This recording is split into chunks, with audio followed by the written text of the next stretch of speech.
जब आजाद हुए 15 अगस्त 1947 को, उस दिन और उसके काफी महीने बाद तक, करीब 1948 तक, पाकिस्तान की और भारत की दोनों की एक ही बैंक थी, रिजर्व बैंक ऑफ इंडिया। और जब पाकिस्तान और हिंदुस्तान का बंटवारा हुआ तो यह तय हुआ था कि रिजर्व बैंक के पास कितना पैसा है, तो करीब 435 करोड़ रुपए थे। उसमें से पाकिस्तान को कितना मिलेगा, हिंदुस्तान को कितना मिलेगा, तो तय हुआ था कि पाकिस्तान को 75,000 करोड़ रुपया मिलेगा, 75 करोड़ रुपया मिलेगा। तो उसमें से 20 करोड़ रुपया तो वैसे भी दे दिया गया था, 55 करोड़ रुपये बाकी, वो बाकी पैसे देना था। ये कोई हमें अपनी जेब में से देना था ऐसा नहीं था, ये तय हुआ था। तय किसने किया था? तो तय भारत सरकार, नेहरू की सरकार के 3 लोग, पाकिस्तान की सरकार, पाकिस्तान के प्रधानमंत्री थे लियाकत अली खान, उनके 3 लोग, 6 लोगों ने मिलकर यह तय किया कि 75 करोड़ रुपया पाकिस्तान को मिलेगा, बाकी के सब पैसे भारत के रहेंगे। उसमें से 20 करोड़ रुपया दे दिया था, बाकी रहे 55 करोड़। इसके लिए दबाव डाला गांधी ने, ऐसी बात आई, और इसके लिए मैं गांधी की हत्या करता हूं। ये सब बातें बिल्कुल गलत। बात ऐसी है कि उनको ऐसा लग रहा था, उनको ऐसा लग रहा था, क्या लग रहा था कि अब हमारे पास जो सत्ता आने वाली थी वो नहीं आ रही है, और हम जो हिंदू राष्ट्र की स्थापना करना चाहते हैं वो नहीं होगी गांधी के रहते हुए, नेहरू के रहते हुए। उनकी तो मंशा ये भी थी कि नेहरू की हत्या की जाए, उनकी मंशा ये भी थी कि सरदार पटेल की हत्या की जाए, बराबर। नथुराम गौडसे एक अखबार निकालते थे, उसका नाम था अग्रणी, मराठी अखबार था वो, पूना से निकलता था, पुणे से, और उसमें एक कार्टून छपा हुआ था। उस कार्टून में 10 सर वाला एक रावण खड़ा है और उसको तीर मारने वाले 2 लोग हैं, एक सावरकर है और दूसरे हैं श्यामा प्रसाद मुखर्जी, बराबर, जिन्होंने बीजेपी जो पहला था जनसंघ, उसकी स्थापना की थी, वो सबसे पहले प्रमुख थे इनसे। वो दोनों तीर मार रहे हैं उस रावण को, और उस रावण में कौन है? सबसे बीच में महात्मा गांधी है, फिर नेहरू है, सरदार है, मौलाना आजाद है, श्री राजगोपालाचारी है, राजेंद्र प्रसाद है, ऐसे सारे दिग्गज नेता है जिनको मारना चाहते थे वे लोग। वो क्यों मारना चाहते थे? इसलिए कि ये सारे लोग हिंदू राष्ट्र की स्थापना के खिलाफ थे, इसलिए वो उन लोगों की हत्या करना चाहते थे। तो गांधी को सबसे पहले मारना वो तो इसलिए हुआ कि वो हिंदू राष्ट्र की स्थापना में सबसे बड़े बाधक बनकर उभरे। कब से उभरे थे, ये बहुत बड़ा महत्व का सवाल है। तब से उभरे थे जब कांग्रेस का अधिवेशन, एनुअल कन्वेंशन हुआ था कराची, और कराची में 31 में ये प्रस्ताव पारित किया गया कांग्रेस के अधिवेशन में कि ये जो भारत बनेगा आजादी के बाद, वो लोकतंत्र वाला होगा, संप्रभु होगा, धर्मनिरपेक्ष होगा, जिसमें न्याय और समानता और स्वतंत्रता होगी। ये पूरा प्रस्ताव, जिसे पूर्ण स्वराज का प्रस्ताव कहते हैं, वो प्रस्ताव 1931 में कांग्रेस ने पारित किया था। इसके खिलाफ ये सब लोग थे।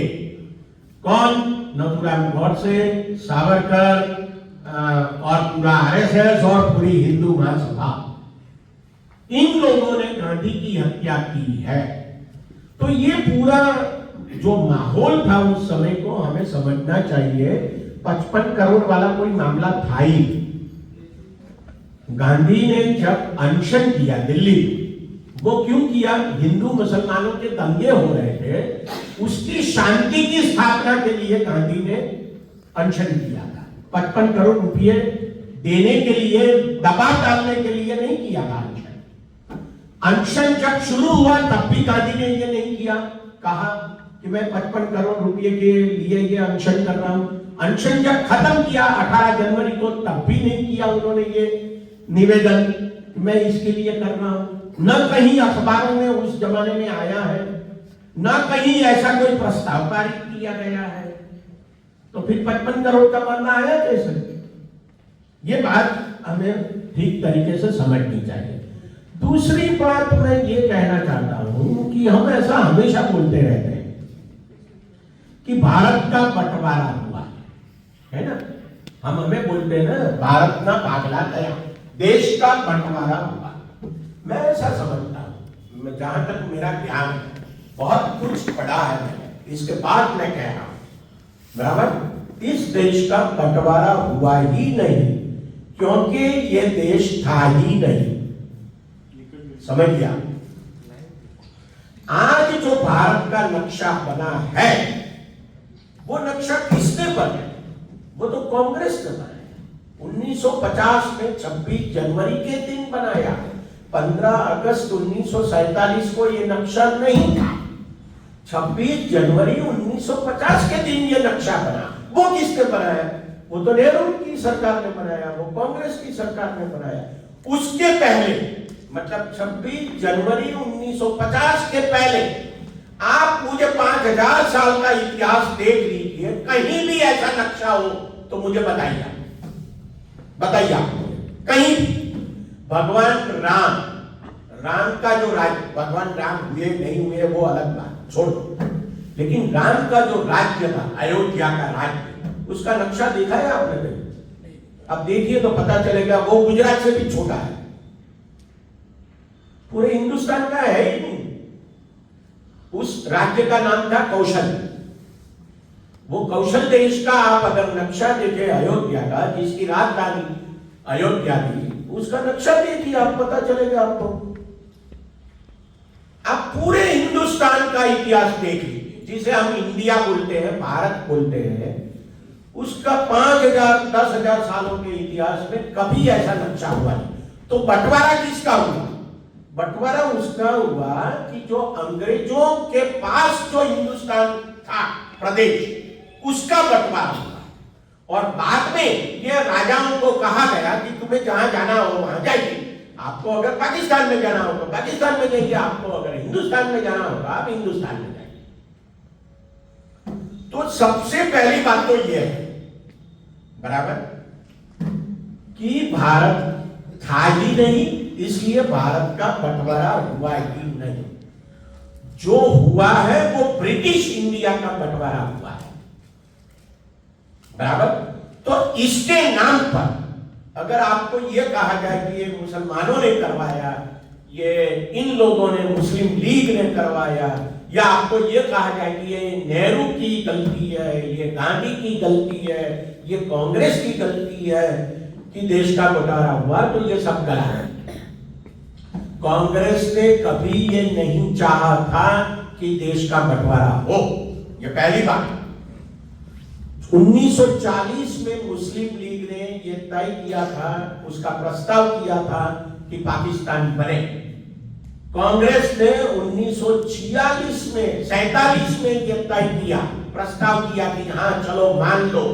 वहां तक कांग्रेस लड़ती रही, लेकिन आजादी चाहिए थी, इसलिए नेहरू और सरदार ने गांधी को समझाया कि बंटवारा नहीं होगा तो आजादी नहीं मिलेगी, इसलिए बंटवारे को मान लिया जाए, इसलिए बंटवारे को मान लिया गया। ये एक हकीकत है, बराबर। तो ये ना नेहरू की गलती है, ना सरदार की गलती है, ना गांधी की गलती है, वो जमाना ही इस प्रकार का था। अब सवाल इस बात का है कि कौन सी थियरी के आधार पर ये पाकिस्तान बना। तो थियरी क्या है उसकी थियरी है टू नेशन थियरी, द्विराष्ट्र सिद्धांत। मतलब हिंदू अलग राष्ट्र है, मुसलमान अलग राष्ट्र है, दोनों राष्ट्र अलग अलग है। ऐसा सिद्धांत किसने दिया पहले? वो तो सावरकर ने दिया।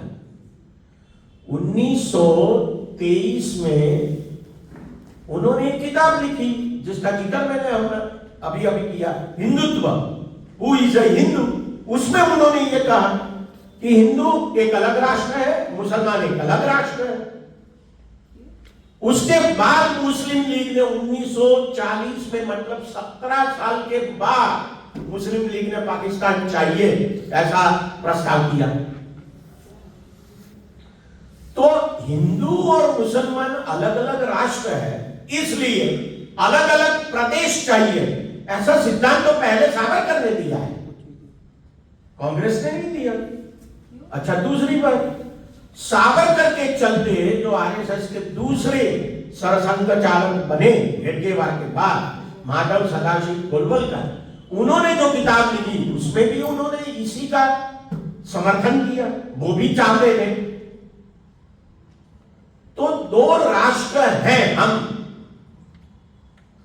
ऐसा जो प्रावधान जिसके विचार में आया वो कांग्रेस थी। लेकिन आज जो हमें कहा जाता है कि कांग्रेस ने बंटवारा किया, करवाया, पाकिस्तान कांग्रेस ने बनाया, ये सब बिल्कुल सरासर झूठ है। आप अपने दिमाग से भी निकाल दीजिए, और जहां भी हो सके, राम पुनियानी ने काफी किताबें लिखी है, यूट्यूब पर उनके वीडियो भी हैं, आप जरा उसको देखने की कोशिश कीजिए और समझने की कोशिश कीजिए कि किस प्रकार से इस देश में बंटवारा हुआ और इसके लिए कौन जिम्मेदार है। तो ये बातें सबसे पहली हमें समझनी चाहिए। दूसरी बात मैं जो करना चाहता हूं वो ये है कि हमने संविधान बनाया 1950 26 जनवरी को, ठीक है। उसके 2 महीने पहले, मतलब 26 नवंबर 1949 को संविधान सभा ने हमारा संविधान स्वीकार किया। उसके अगले दिन 25 नवंबर 1949 के दिन संविधान सभा में डॉक्टर भीमराव अंबेडकर ने अंतिम भाषण दिया। उस भाषण को आप पढ़िए तो उसमें एक बहुत अच्छी बात आती है। देखिए उस आदमी का विजन देखिए अंबेडकर का। अंबेडकर क्या कहते हैं उस भाषण में, अपने अंतिम भाषण में जो उन्होंने संविधान सभा में दिया, उन्होंने कहा कि धर्म में भक्ति मोक्ष का साधन हो सकती है, लेकिन राजनीति में अगर भक्ति आएगी तो वो तानाशाह की ओर ले जा सकती है और वो पतन की ओर ले जा सकती है। ये अंबेडकर का विजन था। और आज आप देखिए कि राजनीति में भक्ति युग शुरू हो गया अंतिम 11 सालों से, और गुजरात में तो करीब 25 सालों से हुआ। हम जो 25 सालों से झेल रहे हैं, हिंदुस्तान पूरा 11-12 सालों से झेल रहा है। तो ये मैं कई बार कहता रहता हूं कि एक साहित्य में भक्ति युग था, जब नरसिंह मेहता हुए, सूरदास हुए, तुलसीदास हुए, मीरा हुई, संत तिरुवल्लुवर हुए, एकनाथ हुए, ऐसे काफी संत आज से 300-400 साल पहले हुए, 100 सालों में, जिसे साहित्य में, हिंदी साहित्य में भक्ति युग कहा जाता है। लेकिन भारत के इतिहास में, राजनीतिक इतिहास में ये पहली बार भक्ति युग शुरू हुआ है, बराबर। तो हमें इसका सामना करना है। जहां कहीं भी नेता की भक्ति होती है वहां हमेशा तानाशाही है, ये बिल्कुल तय है, उसमें कोई दो राय नहीं। तो हम क्या चाहते हैं? हम ये चाहते हैं, हमने संविधान में ये तय किया है कि हम लोकतंत्र रहेंगे, ये हमने तय किया हुआ। हम संप्रभु रहेंगे, हम लोकतंत्र रहेंगे, हम धर्मनिरपेक्ष रहेंगे, हम गणतंत्र रहेंगे, ये हमने तय किया हुआ है। और हम समाजवादी रहेंगे। ये पहले 5 शब्द जो हमारे संविधान की पहली लाइन में लिखा गया है, जिसे हम उद्देशिका कहते हैं, संविधान की उद्देशिका या preamble of the constitution, Gujarati में એને કહે છે બંધારણનું આમુખ, બરાબર। તો એ આમુખ જે એક લીટીનું છે એમાં આપણે આ 5 શબ્દો લખ્યા છે કે આપણે ભારત કેવું જોઈએ છે। तो ये सार्वभौम, समाजवादी, धर्मनिरपेक्ष, लोकशाही, प्रजासत्ताक, આવું ભારત આપણે જોઈએ। તો આ ભારત બનાવવા માટેનો જે પ્રયાસ આપણે 26 જાન્યુઆરી 1950 થી શરૂ કર્યો, એ પ્રયાસમાં આપણે આગળ વધતા હતા ધીમે ધીમે ધીમે ધીમે, બરાબર. પણ છેલ્લા 11 વર્ષથી આપણે એમાં પાછા જઈ ગયા. એટલે આપણી આઝાદી વધારે જોખમમાં મુકાઈ ગઈ અને આપણને એમ કહેવામાં આવે છે કે રાષ્ટ્રભક્તિ કરો, દેશભક્તિ કરો, દેશ માટે બલિદાન આપો. મંજૂર, દેશ માટે બલિદાન આપવાનું હોય, પણ તારા માટે મારે બલિદાન આપવાની જરૂર નથી, હે ને? મારે કોના માટે આપવાનું? દેશ માટે બલિદાન આપવું ચોક્કસ, પણ તારા માટે થોડું મારે બલિદાન આપવાનું હોય. નોટબંધી થઈ ત્યારે આપણને એમ કહેવામાં આવ્યું કે આતંકવાદ જતો રહેશે, ગયો નથી. આપણને એમ કહેવામાં આવ્યું કે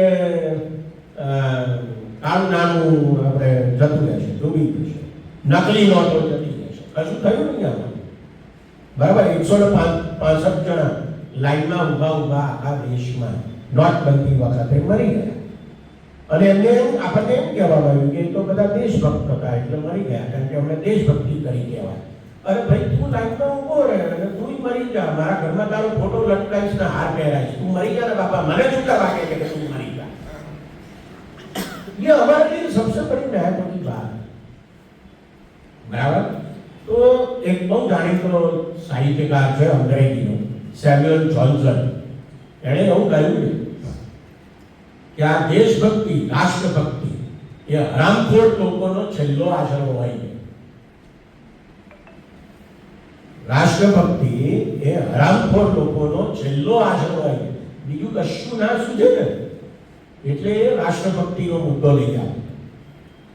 પેટ્રોઇટિઝમ અંગ્રેજીમાં એનું વાક્ય છે, patriotism is the last resort of the scoundrels. આવું તો આ વાત આપણે બરાબર સમજવાની જરૂર છે કે કોણે ભક્તિ કરવાની, કેટલી ભક્તિ કરવાની, કોની કરવાની, બરાબર. તો સવાલ એ છે આપણે માટે કે આપણે આ જે ભારત બનાવવાનું નક્કી કર્યું, એવું ભારત આપણે બનાવવાનું કેમ નક્કી કર્યું, અને એ નક્કી કર્યું તો એ દિશામાં આપણે જઈ રહ્યા છીએ કે નથી જઈ રહ્યા. તો જે કોંગ્રેસનું શાસન ચાલ્યું, ખાસ કરીને નહેરુ, ઇન્દિરા અને રાજીવ સુધી, અને પછી મનમોહનસિંહનો 10 વર્ષનો ગાળો, આ જે શાસન છે, આ શાસનના ગાળા દરમિયાન આપણે એ દિશામાં ધીમે ધીમે ધીમે આગળ વધતા હતા. પણ એમાંથી આપણે હવે પાછા વધવાની, આગળ પાછા જવાની શરૂઆત કરી. આપણે ગુજરાતીમાં એક શબ્દ વાપરીએ છીએ, 26 જાન્યુઆરી આવી રહી છે, બરાબર. અને એના માટે આપણે એક શબ્દ વાપરીએ છીએ કે એ કયો શબ્દ છે? પ્રજાસત્તાક દિન, એવું આપણે કહીએ. હું આ મને 15-20 વર્ષથી જ્યારથી થોડી સમજણ પડી વધારે, ત્યારથી આ શબ્દ નથી વાપરતો, પ્રજાસત્તાક દિન શબ્દ નથી વાપરતો. હું નાગરિક સત્તાક દિન શબ્દ વાપરું. રાજા હતા ત્યારે આપણે પ્રજા હતા, રાજાઓ છે કે નહીં તો આપણે પ્રજા નથી, એટલે આપણે નાગરિક સત્તાક દિન શબ્દ વાપરવો જોઈએ, બરાબર. આ હું એટલા માટે કહું છું કે આપણું બંધારણ આપણને પ્રજામાંથી નાગરિક બનવા તરફ લઈ જાય, અને આ માણસનું શાસન આપણને નાગરિકમાંથી પાછા પ્રજા તરફ લઈ જાય. એ આપણા માટે સૌથી વધારે ખતરનાક, આપણને ગુલામ બનાવવાની વાત છે, બરાબર. અને એ ગુલામી કેવી રીતે ચાલી રહી છે એની ગુજરાતના લોકોને સૌથી વધારે અનુભવ છે. બીજા દેશના બીજા લોકોને હોય એના કરતા સૌથી વધારે અનુભવ ગુજરાતના લોકોને છે. તમારે 10 જણાએ ફૂટપાથ ઉપર ઉભા રહીને બેનર લઈને કશીક વાતનો વિરોધ કરવો હોય તો પણ પોલીસ પાસે પરવાનગી માંગવા જાઓ અને તમને પોલીસ પરવાનગી ના આપે, એવા પ્રકારની પરિસ્થિતિ છે.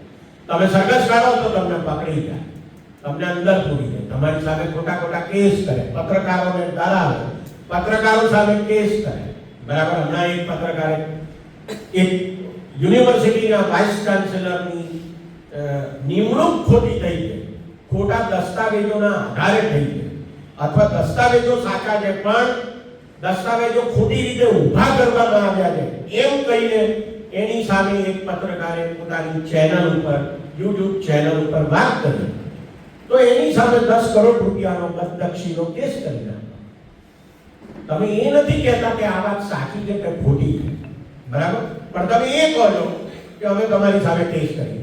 તો પત્રકારોને ડરાવવામાં આવે છે, લેખકોને ડરાવવામાં આવે છે, લોકોને ડરાવવામાં આવે છે, 5-25 જણાને ડરાવવામાં આવે છે, બાકીના બધા ચૂપ થઈ જાય.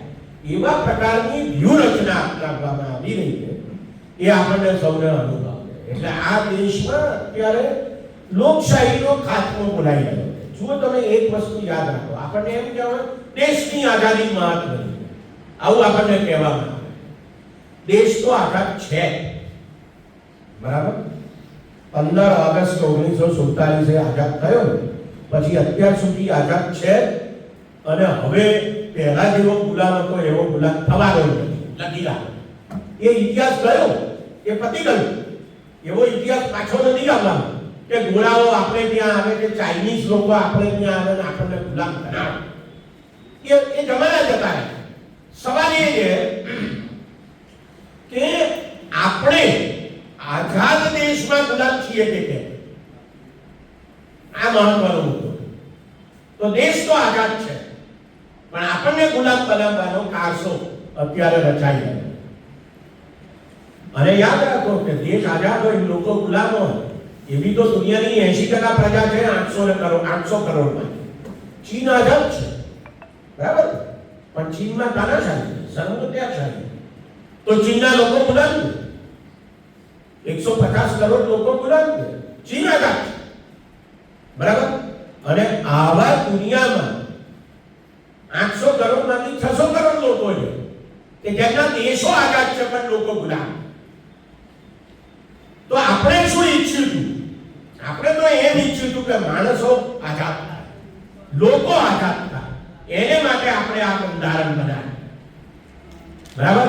અને એટલા માટે જ આપણા બંધારણની પહેલી લીટીમાં, in the first line of the constitution, preamble of the constitution, we have written, આપણે લખ્યું છે, हमने ये लिखा है कि हमें विचार की आजादी चाहिए, अभिव्यक्ति की आजादी चाहिए, मान्यता की आजादी चाहिए, धर्म की आजादी चाहिए और उपासना मतलब प्रार्थना की आजादी चाहिए. ये हमने लिखा.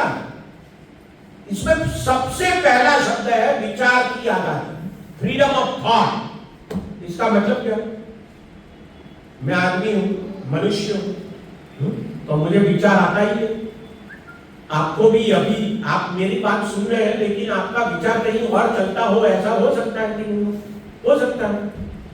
मतलब विचार आता है तो विचार करने की मनुष्य को आजादी होनी चाहिए. विचार के बिना कभी मनुष्य रह ही नहीं सकता, हो ही नहीं सकता, है ना? समझ में आती है ना बात? इसलिए लिखा है विचार की आजादी. एक बहुत बड़ा फिलोसोफर है फ्रांस का, उन्होंने लिखा है, जहां विकास करते, बहुत बड़ा फिलोसोफर है, उन्होंने लिखा है I think therefore I am.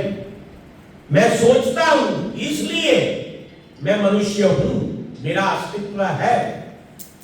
तो ये जो मेरी आजादी है विचार करने की, उसको बरकरार रखना, ये हमारे संविधान में हमने लिखा.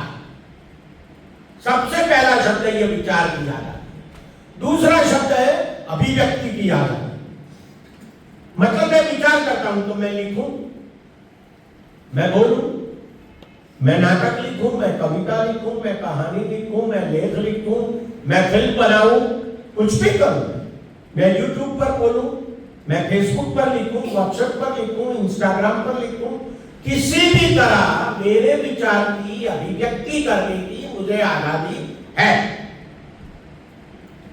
ये बात हमारी जो संविधान की का जो प्रावधान है उसमें हमने लिखी कि हमें व्यक्ति की आजादी चाहिए, अभिव्यक्ति की आजादी चाहिए.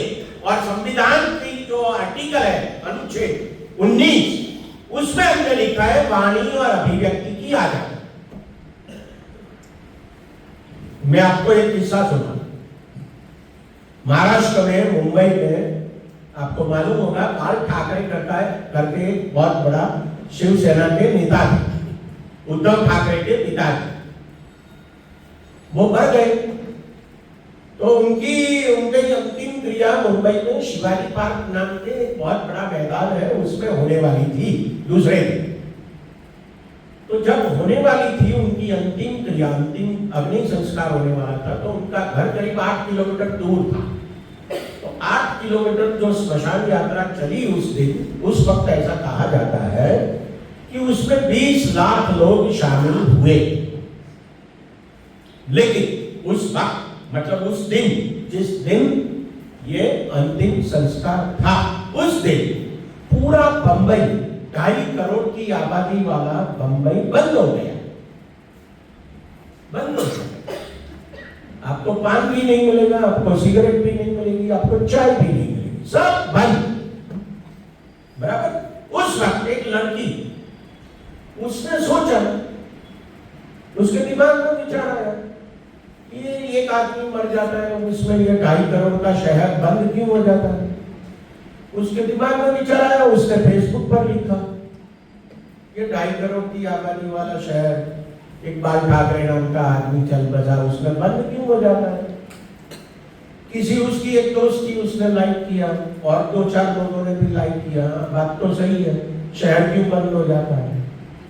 अब जो बंद करने वाले लोग हैं अपनी दुकान है, वो अपनी मर्जी से करते हैं कि किसी दबाव में करते हैं, वो अलग बात है ना? तो बंद हो गया था शहर। अच्छा, पुलिस की नजर में आया कि ये लड़की ने ऐसा लिखा, तो पुलिस ने उस लड़की के सामने और उसकी जो दोस्त थी, सबसे पहले लाइक करने वाली, उसके ऊपर केस किया। कौन से कानून के तहत? कानून था information technology act, IT act, आज भी वो कानून है। उसका सेक्शन 66A के तहत केस कर दिया कि तुम ऐसा लिख नहीं सकती, तुम्हें ऐसी आजादी नहीं है, वगैरह वगैरह। केस हो गया बंबई में।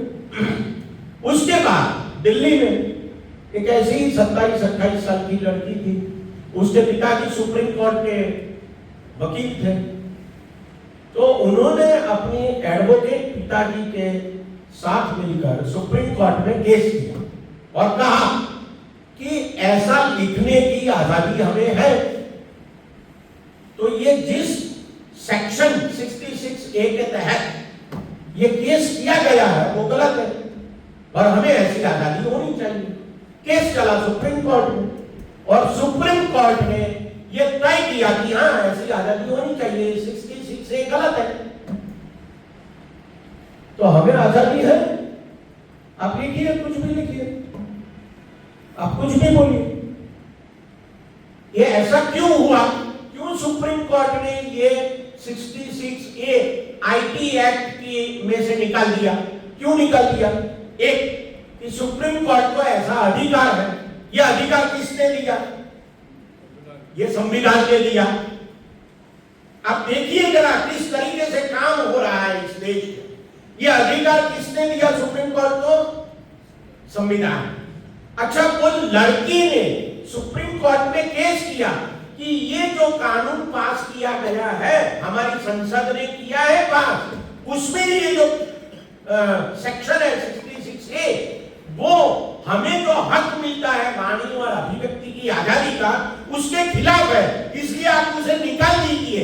ऐसी अर्जी की, पिटीशन किया, उस पिटीशन का अधिकार किसने दिया? वो भी संविधान ने दिया। तो संविधान हमारे हकों की रक्षा के लिए, ये हमने तय किया है 26 जनवरी 1950 के दिन।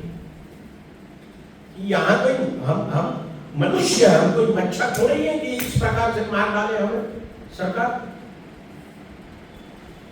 तो ऐसे सारे, कई सारे जजमेंट हमारी हाई कोर्ट्स ने और हमारी सुप्रीम कोर्ट ने दिए हैं कि जो संसद के कानून को या कानून के किसी अनुच्छेद को गलत ठहराते हैं और निकाल देते हैं, क्योंकि उनको यह अधिकार संविधान के तहत मिला। अब प्रॉब्लम क्या है? प्रॉब्लम यह है आजकल कि हाई कोर्ट के जजेस और सुप्रीम कोर्ट के जजेस हमारे अधिकारों की रक्षा करने के बजाय सरकार के अधिकारों की रक्षा कर रहे हैं। यह हमारे लिए बहुत बड़ी समस्या है, इसमें कोई दो राय नहीं। और कानून भी ऐसे बनाए जा रहे हैं। आप देखिए उमर खालिद 5 साल से अंदर पड़ा है बिना ट्रायल। मैंने कल अखबार में पढ़ा था, अंग्रेजी अखबार में, आई थिंक इंडियन एक्सप्रेस में, मैं नाम भूल गया, उसमें लिखा है वो 7 साल से पड़ा है बिना ट्रायल, कोई केस चलता ही नहीं है, 7 साल से वो जेल में पड़ा है। उमर खालिद से भी 2 साल और क्या। तो ये हक किसने दिया? और ऐसा इंटरप्रिटेशन जब कोर्ट करने लगे तो फिर हमारी और आपकी आजादी का क्या? ये हमारे लिए मुझे लगता है कि बहुत बड़ी समस्या है जिसके सामने कांग्रेस लड़ रही है। राहुल गांधी और हमारे सारे कांग्रेस के दिग्गज नेता लड़ रहे हैं, वो हमारी अपनी आजादी के लिए लड़ रहे हैं। तो ये जो लड़ाई चल रही है आज की सरकार के सामने, चाहे वो गुजरात में हो या चाहे वो पूरे भारत में हो, वो आजादी की दूसरी लड़ाई है। उस तरीके से हमें उसको लड़ना पड़ेगा। अगर इस तरीके से अगर हम नहीं लड़ेंगे तो समझिए हम गुलाम हो चुके हैं। वो तो चाहते ही हैं कि हम गुलाम बने, ये इसमें कोई दो राय नहीं, वो तो चाहते ही हैं। ठीक है, तो ये सारी बातें हमें अपने दिमाग में रखने की आवश्यकता है और हम ये सोचें कि हम आजाद देश में गुलाम ना हो जाए। देखिए आजकल पूरे लोकतंत्र के माहौल में, पूरी दुनिया में माहौल ऐसा हो गया है कि जो शासक वर्ग है, चाहे वो अमेरिका में ट्रंप हो या तुर्की में एर्दोगान, जहां तानाशाही है वहां तो है ही, लेकिन जहां लोकतंत्र है वहां के नेता भी अपने आप को तानाशाह समझने लगते हैं, अपने आप को राजा समझने लगते हैं।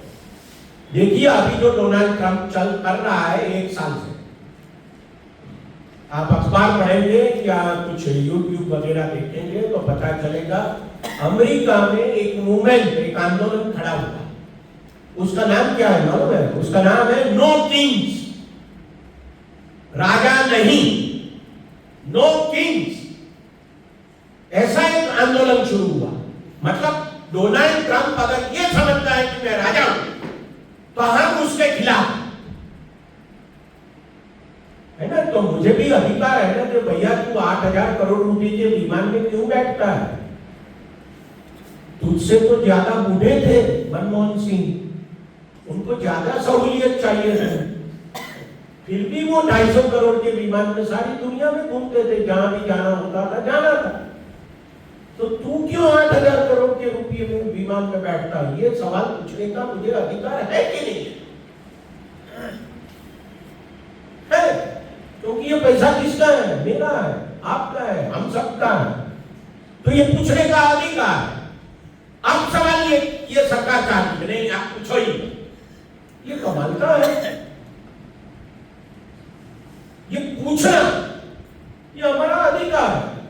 सरकार की आलोचना करना ये हमारा अधिकार, इसमें कोई दो राय नहीं है। उसी को तो लोकतंत्र कहते हैं। मैं अभी गत जून में, मतलब कितने महीने हुए, 6 और 1 7 महीना हुआ, मैं चाइना गया था, शंघाई गया था मेरे एक दोस्त के साथ। तो मेरे और 2-4 दोस्तों को पता चला किसी बात में कि मैं चाइना जा रहा हूँ। तो मुझे क्या बताया उन्होंने मालूम है? वो चाइना होके आए। तो उन्होंने बताया कि तो वहां जाके वहां की सरकार के बारे में कुछ भी बातें भी मत करना, किसी से भी बातें मत करना। क्यों बातें नहीं करने का? नहीं है, तुम जिससे बात करोगे ना शायद वो जासूस होगा सरकार का, तुम्हें मालूम ही नहीं होगा कि वो जासूस है, और वो सरकार को बता देगा कि ये इंडिया से आया कोई बंदा है, वो सरकार की बातें कर रहा है, तुम्हें सीधा पकड़ के भारत जाने वाले विमान में बिठा देगा, चलिए यहां किसी की बात मत। क्या हम ऐसा भारत बनाना चाहते हैं? ऐसा चाहिए हमें भारत? नहीं। तो फिर अगर नहीं चाहिए तो फिर हमें लड़ना पड़ेगा, क्योंकि ये जो चीजें हो रही है बहुत खराब तरीके से अपना देश चलाया है। कितने मतलब प्रधानमंत्री आते हैं तो समझ नहीं आता कि कितनी रोशनी होती है, ये होता है, वो होता है, करोड़ों रुपयों का खर्चा होता है, किसके लिए ये सब हो रहा है? मुझे याद है मनमोहन सिंह आते थे तो ऐसा खर्चा नहीं होता। मैं उस वक्त उड़ीसा गया था, भुवनेश्वर में हमारा एक इंडियन इकोनॉमिक एसोसिएशन का कॉन्फ्रेंस था। जिस हॉल में वो कॉन्फ्रेंस था, जो यूनिवर्सिटी में वहाँ कॉन्फ्रेंस था, मनमोहन सिंह प्रधानमंत्री थे, मैं पहली रो में, क्योंकि मैं नेशनल एग्जीक्यूटिव कमेटी का मेंबर था, मैं पहली रो में बैठा था। वहां मैं 2 घंटे पहले पहुंच गया था, मनमोहन सिंह आने वाले थे, कोई रोशनी नहीं, कोई नया रास्ता बनाया नहीं गया था, कोई नया रंग लगाया नहीं गया था। यह मनमोहन सिंह थे। इंदिरा गांधी का भी जमाना मैंने देखा है, हालांकि मैं छोटा था, लेकिन मैंने देखा है ऐसा कुछ नहीं होता। तो आप ये जो राजा बन के निकल पड़ते हो, ये हमारे लिए चिंता की बात है। आप राजा नहीं है, चुने हुए प्रतिनिधि है, ये उनको याद दिलाना पड़ेगा। तो ये मुझे लगता है कि बहुत बड़ी महत्व की बात है। ये सारी बातें मैं इसलिए कह रहा हूं कि आज जो माहौल है उसमें गांधी को गाली देना, नेहरू को गाली देना, ये आमतौर पर बात, और उसी को हम विकास कह रहे हैं।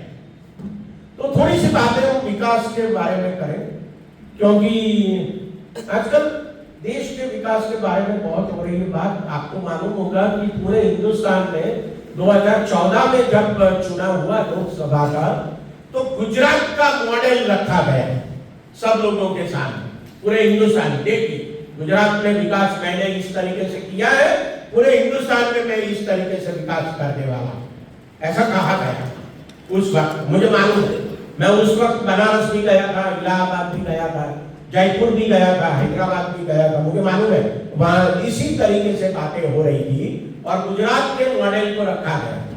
तो गुजरात में मॉडल है क्या विकास का? ये हमें सोचना पड़ेगा ना। और आज जो देश में हो रहा है वो विकास का मॉडल क्या है, किसको विकास कहते हैं? देखिए, आजकल जो बात हो रही है वो देश के विकास की हो रही है, लोगों के विकास की नहीं हो रही। इस देश में अगर 146 करोड़ लोग हैं और देश का विकास होता है तो 146 करोड़ का विकास हो जाता है, ऐसा नहीं होता। समझिए, देश का विकास होगा तो 146 करोड़ का विकास अपने आप हो जाएगा क्या? नहीं होता ना, नहीं होता, बराबर। लेकिन अगर 146 करोड़ का विकास हो गया तो देश का अपने आप हो जाएगा कि नहीं? तो विकास किसका करना है? देश का करना है कि लोगों का करना है? विकास किसका करना है? लोगों का विकास करना है। तो लोगों के विकास के बारे में ये सरकार सोचती नहीं है।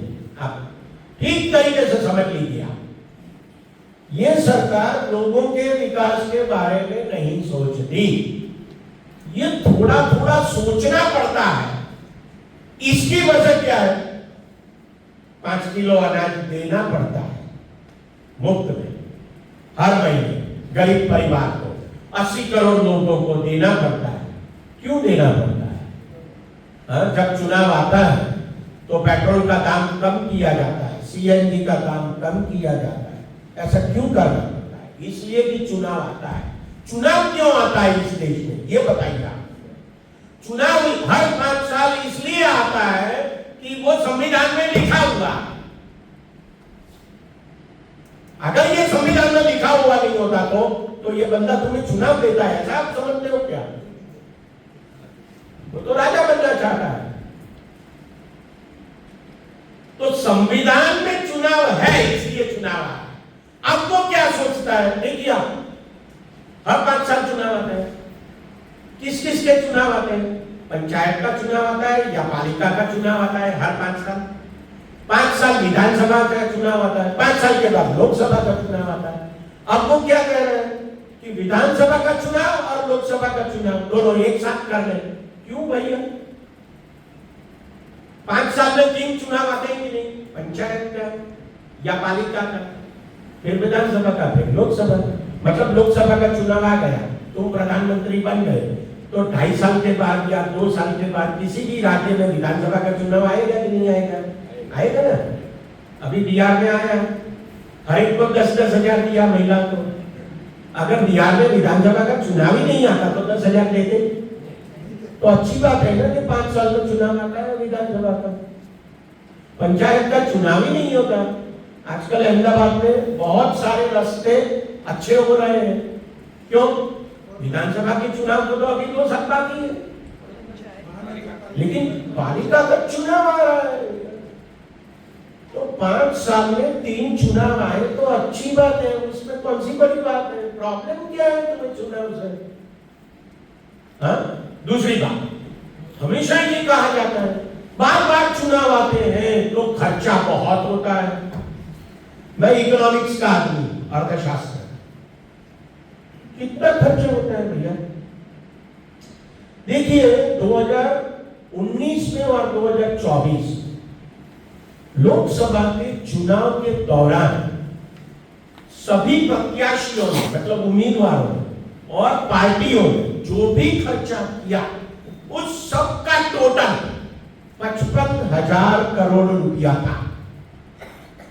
कितना?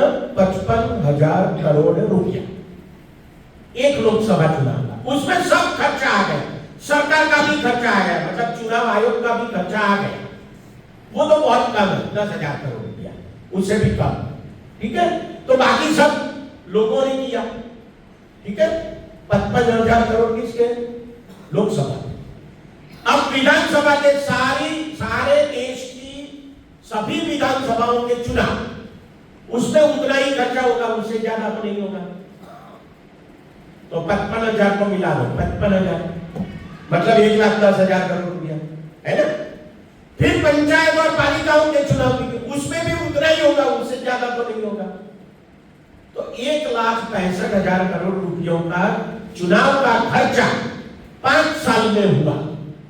अब 1 लाख, आपके पास मोबाइल है, जरा गिन लेना, 1,65,000 करोड़, मतलब करोड़ निकालो, 1,65,000 डिवाइड, यानी बाकी ना दो, 146 करोड़ लोगों, कितना पैसा? 1,000 रुपया, 1,000 रुपया आएगा, 1,000 रुपया 5 साल में 1,000 3 चुनाव के लिए, मतलब 330 रुपया होगा। और वो भी 5 साल के लिए, मतलब एक दिन का कितना खर्चा हुआ? 1 साल का कितना हुआ? 60 रुपया खर्चा एक आदमी का। 60 रुपये में आपके लोकशाही मिलती है और आप कहते हैं कि बहुत खर्चा हो रहा है। कमाल की बात है। कितना खर्चा होता है भैया?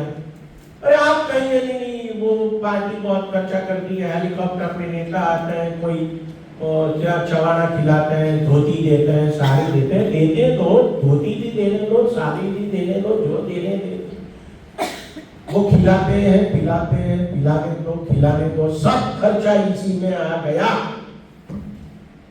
तो ये एक साजिश है कि आप हमें 5 साल के लिए तानाशाही दो, एक साथ चुनाव हो जाएगा तो फिर आपको पूछने नहीं आएंगे। वो तो पूछने आते हैं ना, 2-2.5 साल में आपके पास आना पड़ता है उनको, वो आएंगे ही नहीं, उनको आना नहीं है, इसलिए वो कह रहे हैं कि दोनों चुनाव एक साथ हो गए। तो ये एक साजिश है लोकतंत्र को मिटाने, समझ गया? तो अच्छा, दूसरी बात, मैं तो इकोनॉमिक्स का आदमी, इसलिए कह रहा हूं 55,000 करोड़ रुपया का खर्चा होता है तो जीडीपी बढ़ती है, देश का विकास होता है, समझ गया? खर्चा होता है कि नहीं? तो देश का विकास होता है, उत्पादन बढ़ता है, रोजगारी बढ़ती है। चुनाव हमारे यहाँ उत्सव है, वो सिर्फ हमारे यहाँ नहीं है, पूरी दुनिया के लोकतंत्र के देशों में है। तो आप चुनाव के खर्चे की चिंता ही मत करो। गलत बात है कि बहुत ज्यादा खर्चा हो रहा है, बराबर। अब सवाल विकास का, विकास किसका? मैंने पहले ही कहा कि विकास किसका? लोगों का, देश का नहीं। मैं तो स्वार्थी आदमी हूं, मुझे मेरा विकास करना, देश जाए भाड़ में। समझ गया? मैं ये इसलिए कह रहा हूं कि जिन लोगों को इस देश में मजा नहीं आता वो देश छोड़ के जा रहे हैं। वो क्यों जा रहे हैं? इस देश को छोड़ के क्यों जा रहे हैं? जिनके पास 500 करोड़ रुपया है, 1000 करोड़ रुपया है, 4000 करोड़ रुपया, ऐसे लोग इस देश को छोड़ के जा रहे हैं। अपने आंकड़े लिखे होंगे अखबार में। वो क्यों जा रहे हैं? वो इस देश में, और इस देश को छोड़ के कोई रशिया नहीं जाता, कोई चाइना नहीं जाता, वो यूरोप और अमेरिका जाता है क्योंकि वहां लोकतंत्र है। तो लोकतंत्र में आजादी हो, सामाजिक, आर्थिक, राजनीतिक आजादी हो, ऐसे ही देश में वे लोग जा रहे हैं। यहां दबाव में जीना नहीं है। तो ये हमारे लिए सबसे बड़ी महत्व की बात है कि हम किसका विकास करना चाहते हैं और कैसा विकास करना चाहते हैं। आजकल एक नारा चल पड़ा, ये सरकार नारों की सरकार, हर वक्त कुछ न कुछ नारा देती है। कोरोना में एक नारा आ गया ना, जून जुलाई कोरोना 2020, उसमें नारा आ गया आत्मनिर्भर भारत। तो सारी जगह आत्मनिर्भर भारत चला गया। जहां कहीं भी देखो आत्मनिर्भर भारत। वो वित्त मंत्री भी बोले कि बजट देते वक्त आत्मनिर्भर भारत, वो बोले तो ठीक है। गुजरात की वित्त मंत्री भी बोलेंगे विधानसभा आत्मनिर्भर भारत, आत्मनिर्भर गुजरात, विकसित भारत, ऐसा सब करते रहते।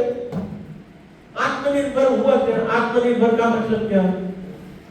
आत्मनिर्भर का मतलब क्या है?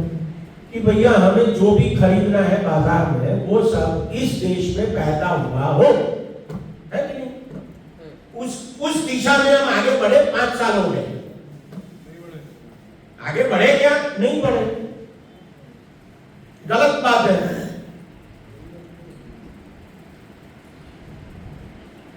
अभी अमेरिका के साथ हमारा व्यापार समझौता होने जा रहा है। उसके लिए नेगोशिएशन चल रही, बातचीत चल रही। उसमें क्या होने वाला है? अमेरिका की ज्यादा चीजें यहां आएगी।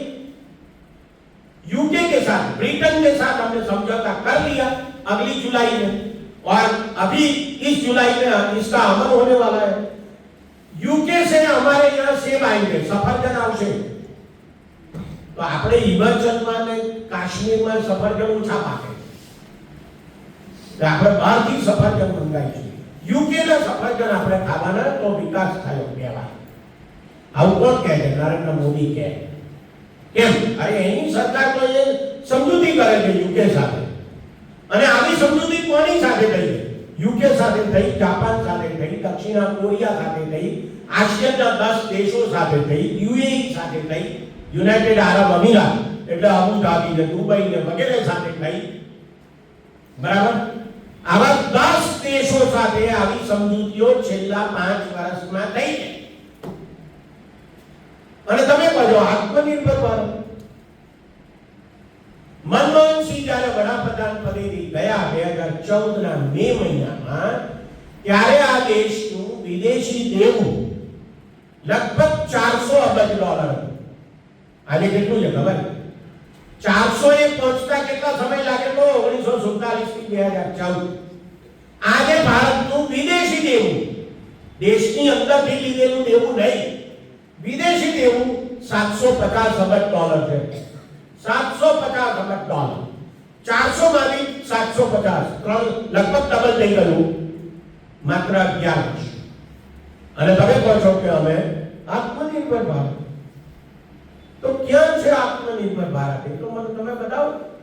આપણી છેલ્લા 5 વર્ષ આત્મનિર્ભર તો આ કેવો થાય ને કે તમે જે નિકાસ કરો છો એની કમાણી તમે જે આયાત કરો છો એના કરતા વધારે હોય, એવું તો છે જ નહીં। 5 વર્ષમાં એકેય વર્ષ એવું કર્યું નથી કે જ્યારે તમે વિશ્વ બેંક પાસેથી લોન ના લીધી હોય, તમે એડીબી પાસેથી લોન ના લીધી હોય, તમે આઈએમએફ પાસેથી લોન ના લીધી હોય, તમે અમેરિકન સરકાર, જાપાનીઝ સરકાર, ચાઇનીઝ સરકાર પાસેથી લોન ના લીધી હોય। એક બહુ વિચિત્ર બેંક ઊભી થઈ છે, એને બ્રિક્સ બેંક તરીકે ઓળખવામાં આવે છે। બ્રિક્સ, બી બ્રાઝિલ, આર રશિયા, આઈ ઇન્ડિયા, સી ચાઇના અને એસ એટલે સાઉથ આફ્રિકા, આ 5 દેશોની એક બેંક બનાવી. એનું નામ છે બ્રિક્સ બેંક. શંઘાઈમાં એનું હેડક્વાર્ટર, બરાબર, ચાઇના. એમાં શું કરવાનું ખબર છે? તો કે આ 5 દેશોએ એમાં પૈસા મૂકવા. કેટલા? તો કે $100 અબજ. હવે $100 અબજ છે નહીં એટલે બધાએ $50 અબજ એમાં મૂક્યા. કોણે? આ 5 દેશો, બરાબર. પછી શું કરવાનું? તો કે લોન આપવાની. કોને લોન આપવાની? તો કે આપણે જ લેવાની. આ 5 દેશોએ $50 અબજ મૂક્યા. પછી કે એમાંથી જ આપણે લોન લઈએ. આવો ધંધો ચાલે. આ ચાલી રહ્યો છે ધંધો, ગપ્પુ નથી મારતો. અને આને તમે શું કહો છો? આત્મનિર્ભર ભારત. જ્યારે કોરોના આવ્યો 25મી માર્ચ 2020, કોરોનાનું પહેલું લોકડાઉન શરૂ થયું. માત્ર એક અઠવાડિયા, એક જ અઠવાડિયું, બીજી કે ત્રીજી માર્ચ, એપ્રિલ, એક જ અઠવાડિયામાં $100 કરોડની લોન વિશ્વ બેંક પાસેથી ભારત સરકારે લીધી. શાના માટે ખબર છે? કોરોનાની દવાઓ માટે અને લોકોની સારવાર માટે. તો આપણી પાસે $100 કરોડ હતા, $100 કરોડ હતા. એટલા તો એકલી ગુજરાતની સહકારી બેંકો પાસે છે. એકલા ગુજરાતની સહકારી બેંકો પાસે. વિદેશી બેંક પાસેથી લોન લેવાની જરૂર જ નહોતી. અને છતાં તમે પાછળ તરતમાં શું કહો? 3 મહિનામાં આત્મનિર્ભર ભારત. તો આ એક નંબરનું છળ કપાટ છે. અને આવા સૂત્રો દ્વારા આપણને છેતરવામાં આવી રહ્યા છે. આ વાત આપણે, મને લાગે છે કે આપણે બરાબર સમજવાની જરૂર છે. 2-3 બાબતો વિકાસના સંદર્ભમાં બહુ અગત્યની છે. આપણને, તમે બધા ઘણા બધા ગ્રામ વિસ્તારોમાંથી આવો છો એટલે મારે તમને એક વાત કહેવી જોઈએ. આપણને એમ કહેવામાં આવે છે સરકાર, અને એમાં આ નરેન્દ્ર મોદીએ આ દેશના લોકોનું ભયંકર અપમાન કર્યું છે. એ શબ્દ વાપરી. કયો શબ્દ વાપર્યો? તો કે ગરીબોને રેવડી આપવામાં આવે. રેવડી શબ્દ વાપરે. ગરીબોને જે સબસિડી આપવામાં આવે છે એને માટે એમણે શબ્દ વાપર્યો રેવડી. એટલે કે આ તો સરકાર ભીખ આપે. કહેવાનો મતલબ એ, બરાબર. સવાલ એ છે કે આ રેવડી તમે કોને આપો? કેટલી આપો? કોને અને કેટલી આપો? છેલ્લા 11 વર્ષમાં, 10 વર્ષમાં, છેલ્લા 1 વર્ષનો આંકડો તો જુદો જુદો આવે છે. છેલ્લા 10 વર્ષમાં એટલે 2014 થી 2024 રિઝર્વ બેંકના પોતાના આંકડા મુજબ 16.5 લાખ કરોડ રૂપિયા એ ઉદ્યોગપતિઓના બેંકોએ માફ કરી દીધા, માંડવાળ કરી દીધા. આ માંડવાળ કરવું એટલે શું ખબર? માની લો કે મેં તમારી પાસેથી 100 રૂપિયા લીધા હોય તો તમે તમારી ડાયરીમાં લખો કે આ હેમંત કુમાર શાહને 100 રૂપિયા આપ્યા આ તારીખે, આ વ્યાજે. પછી તમે લખતા જાઓ કે અત્યારે આટલું વ્યાજ આવ્યું, આટલું વ્યાજ આવ્યું, આટલો હપ્તો આવ્યો. પછી હું 5-10 મહિના સુધી તમને પૈસા ના આપું એટલે તમે માંગો પૈસા આપો, પૈસા આપો, પૈસા આપો. એ તમે નોંધતા જાઓ આ તારીખે માંગ્યા, આ તારીખે માંગ્યા, આ તારીખે માંગ્યા. પણ 2-4 વર્ષ સુધી હું પૈસા ના આપું એટલે તમે મારું ડાયરીનું પાનું ફાડી નાખો કે હવે જવા દો, આગળ છે. બરાબર. આને કહેવાય બેંકોએ કરેલી માંડવા. એમના નફા નુકસાન ખાતા રોજમેરમાંથી આ રકમ જ કાઢી નાખે, જોવાની નહીં ગઈ. આવા 16.5 લાખ કરોડ રૂપિયા બેંકોએ ઉદ્યોગપતિઓના કાઢી નાખ્યા. બરાબર.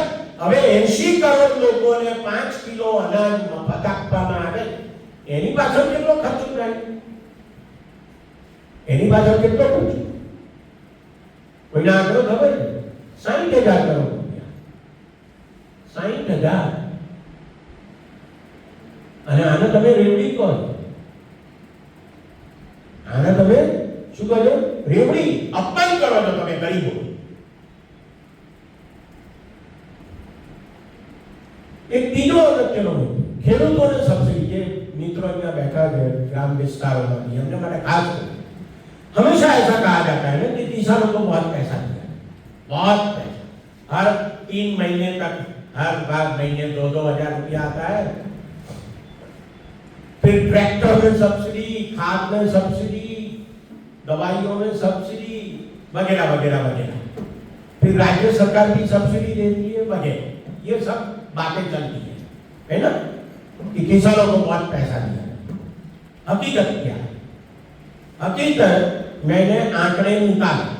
गुजरात सरकार जितना पैसा खेडूतों किसानों के लिए खर्च करती है अपने बजट, वो आंकड़ा, और भारत सरकार किसानों के लिए जितनी सब्सिडी देती है वो आंकड़ा, और सारे राज्यों के आंकड़े सबको मिला दो, टोटल करके इस देश में जो किसान है उनका आंकड़ा है करीब 12.5 करोड़।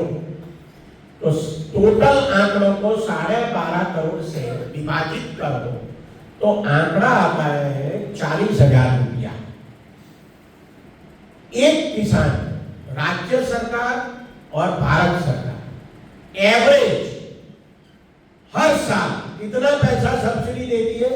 40,000 रुपया, उससे ज्यादा नहीं।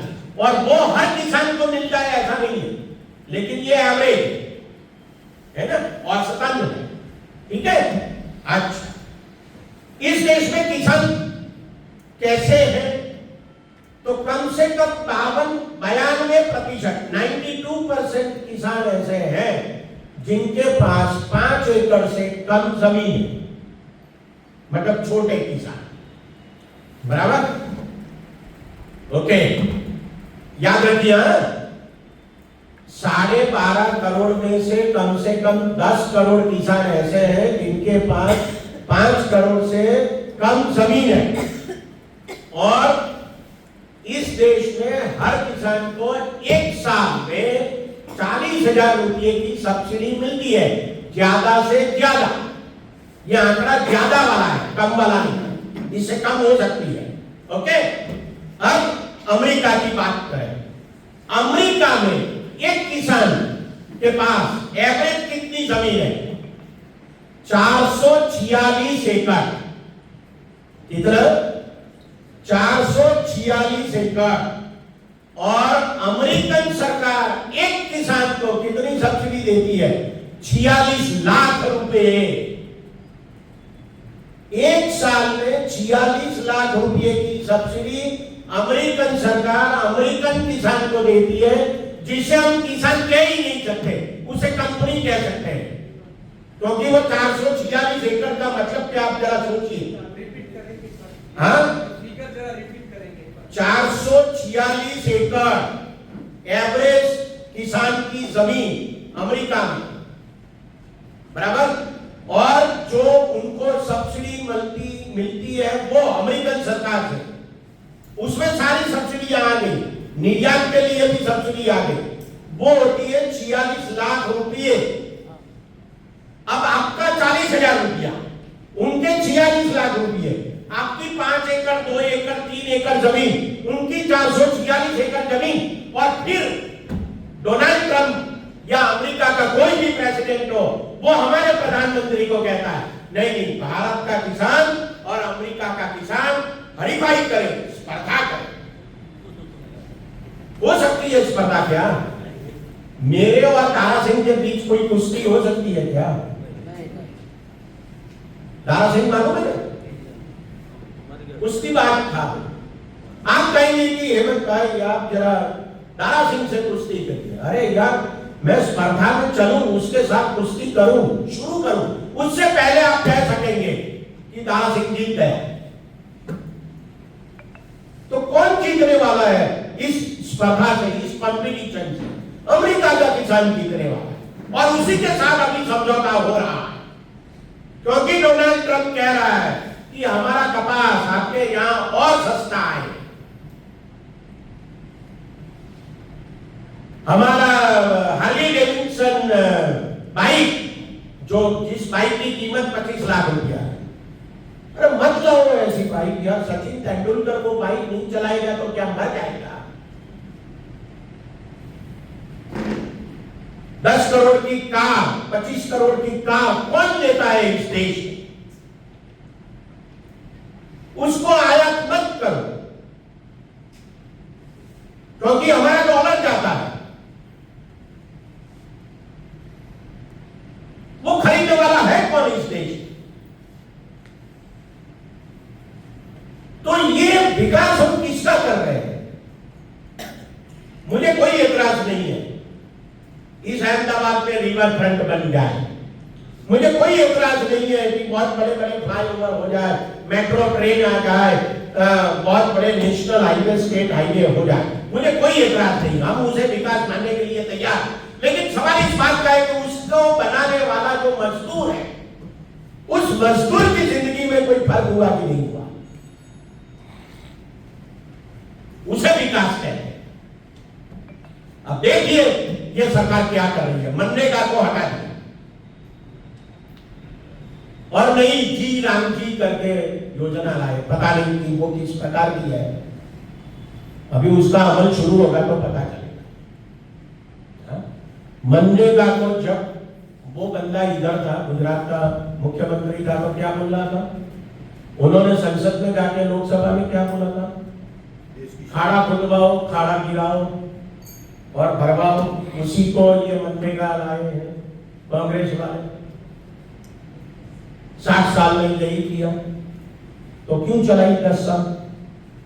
क्यों उसके लिए, उसके बगैर भी आप चला सकते थे सरकार? अब क्या कर दिया, उसका नाम बदल दिया, उसको हटा दिया, फिर लाए आप नई एक योजना जिसमें राइट टू वर्क नहीं है। देखिए आप संविधान का बंधारण कलम नंबर 39 अनुच्छेद संविधान का, उसमें लिखा है राइट टू वर्क, काम का अधिकार। वो काम का अधिकार लाने के लिए, उसको अमल में लाने के लिए कांग्रेस ये मनरेगा लाई थी। उसमें हक था, ये कोई योजना नहीं थी, कानून था, उसको हटा दिया, मतलब हक चला गया, अधिकार चला गया। ये हमारे लिए सबसे बड़ी बात है। तो किसका विकास कर रहे हैं? उसी का विकास कर रहे हैं जिसका विकास हो चुका है और बहुत हो चुका है। आपने शायद इतिहास में पढ़ा होगा, एक ईस्ट इंडिया कंपनी आई, मालूम है? ईस्ट इंडिया कंपनी का नाम सुना है? जहांगीर के दरबार में ईस्ट इंडिया कंपनी का एक बंदा गया और उसने कहा कि हमें यहाँ व्यापार करने का परवाना दे दो, लाइसेंस दे दो। जहांगीर ने लाइसेंस दे दिया, ईस्ट इंडिया कंपनी ने यहाँ व्यापार करना शुरू कर दिया। आप जानते हैं 1858 तक ईस्ट इंडिया कंपनी का राज चला, 1858 से अंग्रेज सरकार का राज चला, मतलब करीब करीब हम 350 साल गुलाम हो गए एक ईस्ट इंडिया कंपनी की वजह से।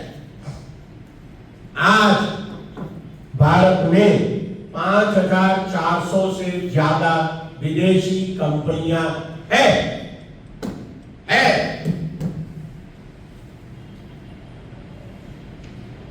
निकालो ना इसको, तभी आप आत्मनिर्भर कम हो। एक को तो निकालो यार, कोका कोला को निकालो, पेप्सी को निकालो, एक को तो निकालिए, उसको नहीं निकाल दो। तुषार जी आ रहे हैं, उनका स्वागत है।